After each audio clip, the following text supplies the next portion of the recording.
ഓണക്കാലം വന്നെത്തിയിരിക്കുകയാണ്. നമ്മുടെ ഐതിഹ്യമനുസരിച്ച് മാവേലി മന്നൻ തൻ്റെ പ്രജകളെ കാണാൻ കേരളത്തിലേക്ക് എത്തുകയാണ്. പ്രകൃതി വരെ ഹരിതാപമായി മാറിയിരിക്കുകയാണ്. മനുഷ്യരെല്ലാവരും ആഹ്ലാദത്തിലാണ്. ഓണക്കാലം നമ്മുടെ എല്ലാ സങ്കടങ്ങളെയും എല്ലാ പ്രയാസങ്ങളെയും എല്ലാ ദുഃഖങ്ങളെയും മാറ്റി നിർത്തി എല്ലാവരും ഒരുമിച്ച് ആഘോഷിക്കുന്ന ഒന്നാണ്. ബന്ധുക്കളോടൊപ്പം, സുഹൃത്തുക്കളോടൊപ്പം, കുടുംബാംഗങ്ങളോടൊപ്പം എല്ലാവരും ഒരുമിച്ച് ചേരുന്ന അതിമനോഹരമായ ഒരാഘോഷമാണ്.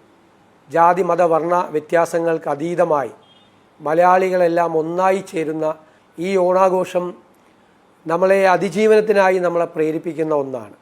നമുക്ക് ആത്മവിശ്വാസം നൽകുന്ന ഒന്നാണ്. നമ്മൾ ഒറ്റയ്ക്കല്ല എന്നുള്ള തിരിച്ചറിവ് നമ്മുടെ മനസ്സിലുണ്ടാക്കുന്ന ഒന്നാണ്. ഈ ഓണാഘോഷവും അതുപോലെ എല്ലാവരും ഒരുമിച്ച് കേരളത്തിൽ ആഘോഷിക്കണം. സർക്കാർ അതിനുള്ള എല്ലാ തയ്യാറെടുപ്പുകളും നടത്തിയിട്ടുണ്ട്. ഓണം അധികം വിലക്കയറ്റമില്ലാതെ എല്ലാവരും സൗഹാർദ്ദത്തോടുകൂടി ഓണം ആഘോഷിക്കുന്നതിന് വേണ്ടിയിട്ടുള്ള ഒരവസരമാണ് ഒരുക്കി തന്നിരിക്കുന്നത്. നമുക്കതിന് തൊട്ടു മുമ്പായി പ്രകൃതി ദുരന്തമുണ്ടായ പ്രയാസത്തിലാണ് നമ്മൾ നിൽക്കുന്നത്.